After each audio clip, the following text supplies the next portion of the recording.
Кейбір адамдардың өмірі мүлдем басқа ережелермен өтіп жатқан сияқты. Олар асып саспайды, мүмкіндіктердің артынан жүгірмейді. Мүмкіндіктердің өзі оларды тауып алады. Басқалар үшін жылдар бойы жабық болған есіктер олардың алдында өзінен өзі айқара ашылады. Кездейсоқтықтар олардың пайдасына шешіледі. Қажетті адамдар дәл керек сәтте пайда болады. Ақша күтпеген жолдармен келеді, ал айлар бойы мазалаған шешімдер кенеттен бір түнде табыла кетеді. Бұл сиқыр емес, сондай-ақ бұл сөздің танымал мағынасындағы жолы болғыштық та емес. Нейробиолог әрі адам санасын зерттеуші Джо Диспенза адам өзінің ішкі күйін өзгерткенде, оның миы мен денесінде не болатынын көптеген жылдар бойы зерттеді. Оның қайта-қайта келетін қорытындысы өте қарапайым. Біз өмір сүріп жатқан шынайылық бұл өзіміздің ішкі жиілігіміздің айнадағы шағылысы. Ішкі күй өзгерсе, сырттан өзіңе тартатын нәрселер де өзгереді. Бүгін біз барлық нәрседе жолы бола беретін сияқты болып көрінетін адамдардың қандай болатынын, қандай ішкі қасиеттер оларды мүмкіндіктер магнитіне айналдыратынын және неліктен ғалам, немесе ғылым тілімен айтсақ, мүмкіндіктердің кванттық өрісі дәл осыларға реакция беретінін талдаймыз. Бірақ бастамас бұрын, мен саған өте маңызды нәрсені сыйлағым келеді. Дәл қазір 5 қысқа аффирмацияны оқимын. Олардың әрқайсысы бүгін біз айтатын есіктердің біріне арналған кішкентай кілт. Оларды асықпай менімен бірге оқып шық. Өзіңе құлақ тұрып, дәл бүгін бойыңда жылулық, сабырлық, немесе жеңіл діріл, мурашка тудырған біреуін таңда. Біріншісі, мен өмір ағынындамын және өмір маған қамқорлық жасайды. Келесі, маған қажеттінің бәрі маған қарай бет алып келеді. Мен әлемдегі мүмкіндіктер есігін айқара ашатын адаммын. Менің сабырлығым бұл менің шынайылығымды өзгертетін күш. Менде барына алғыс айтамын және келетін нәрсеге ашықпын. Денеңде жылулық, сабырлық немесе жеңіл діріл тудырған біреуін таңдап, оны комментарийге жаз. Бұл жай ғана ритуал емес, сен бір фразаны дауыстап айтқанда немесе жазғанда, миыңа бұл бұрыннан менің шынайылығым деген сигнал жібересің. Ал ары қарай нейробиология дәлелдегендей, ми бұл ойдың расталуын айналадағы әлемнен іздей бастайды. Сен бұрын байқамай өтіп кететін нәрселерді сөзбе-сөз байқай бастайсың. Жаздың ба? Тамаша. Енді тереңірек үңіліп, мұндай адамдарды нақты не ерекшелетінін сараптайық. Бірінші, олар өткен шақта емес өзінің жаңа нұсқасында өмір сүреді. Диспенза өзінің дәрістерінде қайталаудан танбайтын басты принциптардың бірі, адамдардың көбі әр таңда оянып, кешегі күнмен өмір сүруді жалғастырады. Бұрынғы ойлар, бұрынғы мазасыздық, бұрынғы өкпе-реніштер, өзіне деген бұрынғы көзқарас. Ми үйреншікті түрде бірдей нейрондық байланыстарды, дене бірдей эмоцияларды қайта жаңғыртады. Демек, сыртқы шынайылық та кешегі күнге ұқсас болып қала береді. Ал енді әр таңда өзіне бір қарапайым сұрақ қоятын адамды елестетіп көрші. Арманымдағы өмірді сүру үшін бүгін мен қандай адам болуым керек? Не істеуім керек емес, кім болуым керек? Мұндай адамдар қалайтын болашақты өзінің ескі нұсқасына таңуға тырыспайды. Олар іштей өзгереді, ойларын, эмоцияларын, реакцияларын өзгертеді. Және осыдан кейін ғана сырттағы өмір жаңа нұсқаға икемделе бастайды. Бұл радиоқабылдағышты баптауға ұқсайды. Сен мазасыздық, жетіспеушілік және әлемге деген сенімсіздік жиілігінде таратылым жасап тұрғанда, осы жиілікті растайтын жағдайларды өзіңе тарта бересің. Бірақ баптауды сабырлық, алғыс білдіру және әлемге деген сенімділік жиілігіне сәл жылжытсаң болғаны, айналаңнан көретін әлем тура мағынасында басқаша көріне бастайды. Әлем кенеттен қайырымды болып кеткендіктен емес, сен бұрын сүзгілеп тастайтын нәрселерді байқай бастағандықтан. Жолы болатын адамдарға бір әдеттен, олар өз қиялында мәселені емес, шешімді үнемі қайталап жаттықтырады, яғни репетиция жасайды. Қорқатын нәрсесін емес, қалайтын нәрсесін. Және мұны соншалықты айқын әрі жиі жасайтыны сондай, дене бұл болашақты ол әлі келмей жатып-ақ эмоционалды түрде бастан өткере бастайды. Ал бұл өз кезегінде олардың мінез құлқын, көзқарасын, өзгелерге тартатын энергиясын және нәтижесінде әлемнен алатын жауабын өзгертеді. Екінші, олар қалай болады деген бақылауды босатады. Қалаумен жабысып алудың арасында үлкен айырмашылық бар. Көптеген адамдар өзгерістерді қалайды, бірақ сонымен бірге бұл өзгерістердің дәл қалай орын алу керектігін ойша тырп еткізбей ұстап тұрады. Олар бәрі қай адам арқылы, қай компания арқылы, қандай мерзімде болу керектігін нақты біледі. Ал шынайылық басқа жолды ұсынғанда олар оны байқамайды, өйткені дұрыс сценарийді бақылаумен тым бос болмай жатады. Есіктер оңай ашылатын адамдар дәл осы бөлікті босатады. Олар соңында не қалайтыны туралы айқын ниетті ұстап тұрады, бірақ соған апаратын жолға келгенде икемді болып қалады. Олар әлемге мен қозғалғым келетін бағыт осы. Сен онда апаратын жолдарды маған қарағанда жақсырақ білесің. Мені таңғалдыр, деп айтып тұрғандай болады. Бұл күйді диспенса аман қалу режимінен, мұнда үнемі мазасыздық, бақылау немесе қысым қосылып тұратын режимнен нерв жүйесі жаңа мүмкіндіктерді ұстап алуға жетерліктей босаңсыған күйге өту деп сипаттайды. Дене стрессте болғанда ол физиологиялық тұрғыдан балама нәрселерді көрмейді, бүкіл назар қауіпке кетеді. Ал адам өзін үнемі сабырлы, қалыпты күйге қайтарып отырғанда, оның қабылдауы кеңейеді де, ол барлық уақытта жанында болған шешімдерді кенеттен көре бастайды. Сондықтан мұндай адамдар ондаған нұсқаның арасында шарқ ұрмайды және А жоспары іске аспаса паникаға түспейді. Олар сабырлы түрде Б жоспарына өтеді. Өйткені олардың сенімділігі белгілі бір сценарийге емес, ішкі сезімге сүйенеді. Қай жолмен келгеніне қарамастан, бәрібір менде бәрі жақсы болады.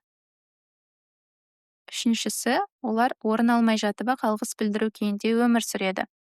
Алғыс білдіру, благодарность бұрыннан орын алған жақсы оқиғаларға реакция ретінде емес, алдын ала жіберілетін сигнал ретінде жұмыс істейді. Бұл туралы былай ойланып көрші.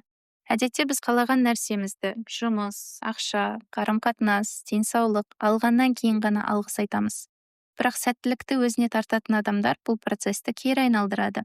Олар сол нәрсені алғандай, қалауына қол жеткізгендей алғыс білдіреді. Аңқаулықтан емес, ризашылық эмоциясы дененің химиясын дәл қазір өзгертетінін түсінгендіктен.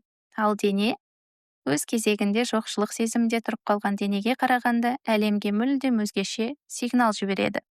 Екі түрлі күйді елестетіп көрші. Біріншісі, менде әлі ештеңе жоқ. Мен тығырықтамын. Маған бір нәрсенің тез арада өзгергені өте қажет. Екіншісі, мен өмірдің жақсы жаққа өзгере бастағанын сезініп тұрмын. Менде бұрыннан бар кішкентай нәрселерге де алғыс айтамын және ары қарай көп болатынына сенімдімін.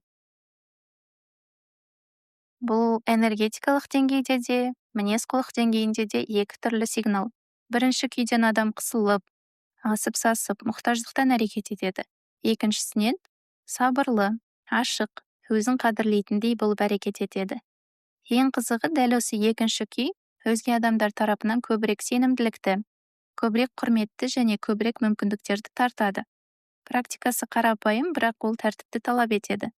Күн сайын алғыс айтуға лайықты бір нәрсе орын алмай жатып, дәл қазір алғыс білдіретін үш нәрсені табу. Бәрі мінсіз болғандықтан емес. Дәл осы әдет назар фокусын не жетіспейді дегеннен, не бар және не жақсы дегенге біртіндеп қайта баптайтындықтан. Төртіншісі, олар өзгелердің пікірін өз шындығы ретінде қабылдамайды. Жолы болатын адамдарда тағы бір ортақ қасиет бар. Олар жақсы өмір сүру үшін айналадағылардан рұқсат сұрауды тоқтатты. Көптеген адамдар тек отбасының, достарының немесе әріптестерінің реакциясынан қорыққандықтан ескі сценарийлерде қамалып қалады. Егер мен бұл жұмыстан кетсем, не айтады? Ал егер іске аспай қалса және бәрі біліп қойса ше? Өзгелердің пікіріне үнемі алаңдау адамды өзінің ескі, таныс, қауіпсіз нұсқасында ұстайды. Тіпті бұл нұсқа оны мүлдем қанағаттандырмаса да.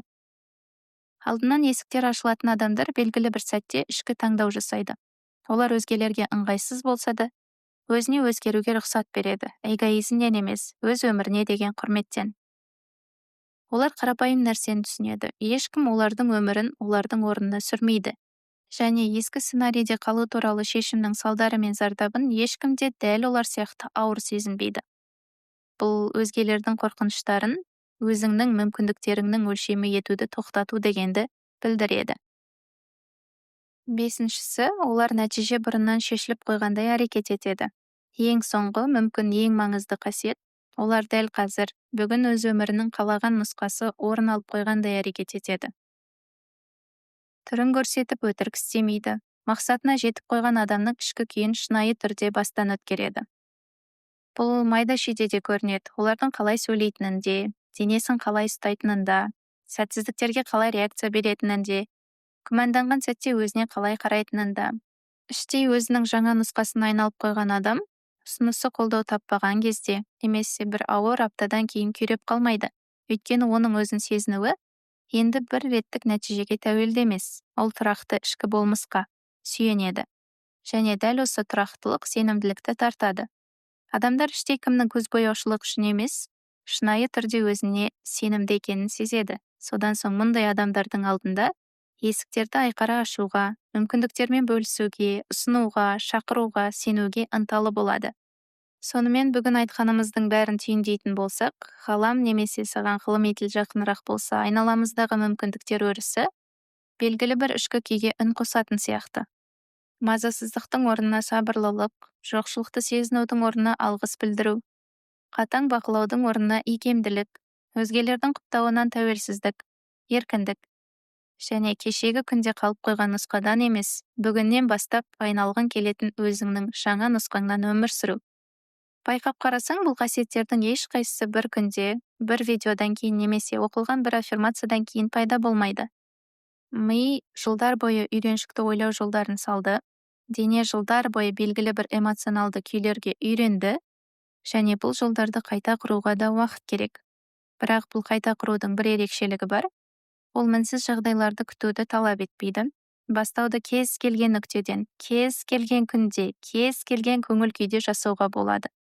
Мінсіз бастау емес, қайталау керек. Сондықтан егер бұл мазмұн 1-2 сағаттық зауқыңды көтеріп қана қоймай, шынайы бетбұрыс берсін десең, бүгін таңда, күндіз немесе кешке мынадан бастауға болады. Өзіңе мына сұрақты қой. Арманымдағы өмірге жақындау үшін ертең, бүгін қандай адам болуым керек? Не істеуім керек емес, кім болуым керек? Және өзіңе сабырлық, алғыс, сенімділік күйін бұрыннан өзіңдік сияқты бірнеше минут сезінуге рұқсат бер. Видео басындағы 5 аффирмацияны есіңе түсір. Егер біреуін таңдап ретін жазып қойсаң, мұнымен тоқтап қалма. Оны тағы бірі асықпай, мүмкіндік болса дауыстап оқы. Ондағы қай сөз немесе бейне бойыңда ең қатты әсер қалдыратынын, денеңнің қай жерінде жылулық, жеңілдік пайда болатынын байқа.